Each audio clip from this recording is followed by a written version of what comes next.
Good day, MBC family.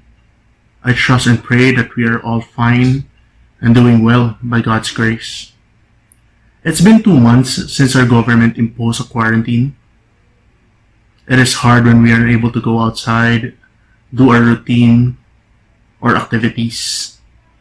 What's even harder is when we are unable to work or earn a living, when we are unable to provide for our basic and vital needs. When faced with tough times, what are we to do as Christians? How can we show others that we are God's children, even as we go through hardships? Let's look into the passage from the book of James, chapter 1, verses 2 to 4 for today's devotion. And it states, "My brethren, count it all joy when ye fall into diverse temptations, knowing this, that the trying of your faith worketh patience. But let patience have her perfect work, that ye may be perfect and entire, wanting nothing." I've entitled today's devotion as Thriving in All Circumstances with Joy. Let's discuss 3 points from the passage we have read. First point is challenge, and we can see this from verse 2. "My brethren, count it all joy when you fall into diverse temptation." I want us to look into three terms used here. First is brethren. James is writing to the believing Jews among those scattered outside Palestine. These believers are going through hardships at that time. Second is count it all joy. Complete and pure joy, and not pretend joy. That is the meaning of that phrase. This type of joy can be seen in Philippians chapter 3 verse 1, where Paul wrote, "Rejoice in the Lord." This joy is unrelated to the circumstances of life, but related to the unchanging relationship with the Lord. And third is temptation or trials in other translations. Its Greek word means trouble, and then the verb form of the word means to put someone or something to the test, with the purpose of discovering that person's nature or that thing's quality. So the challenge here is that the natural human response to trials is not to rejoice, but the opposite. It's hard to find something to be joyful about when we are faced with affliction.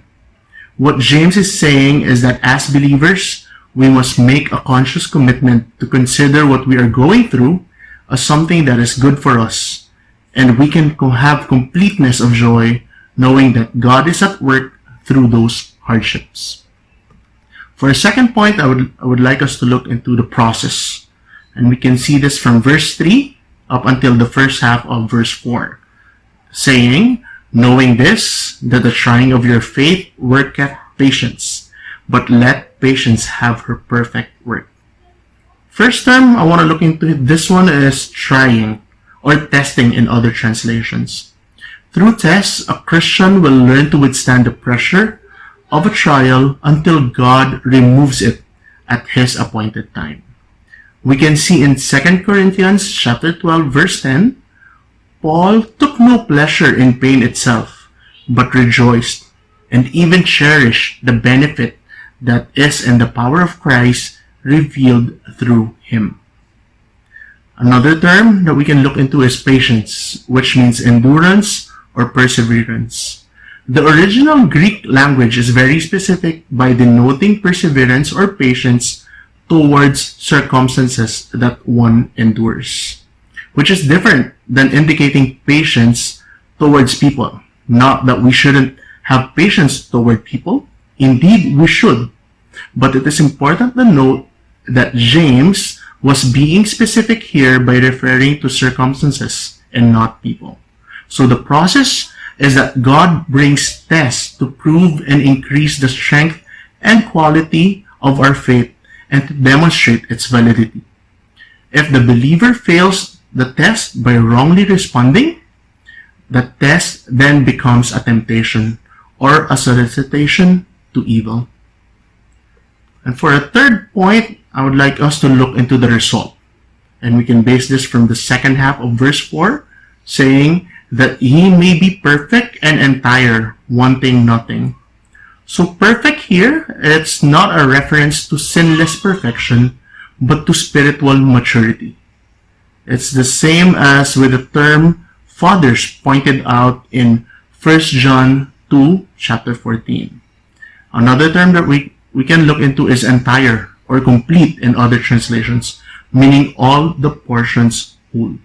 So the result of the testing of our faith drives us believers to deeper communion and greater trust in Christ, qualities that in turn produce a stable, godly, and righteous character.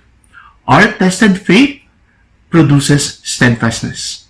This means that one's faith has already been tested and it will be proven by its response to trials. In conclusion, James is telling us, count it all joy.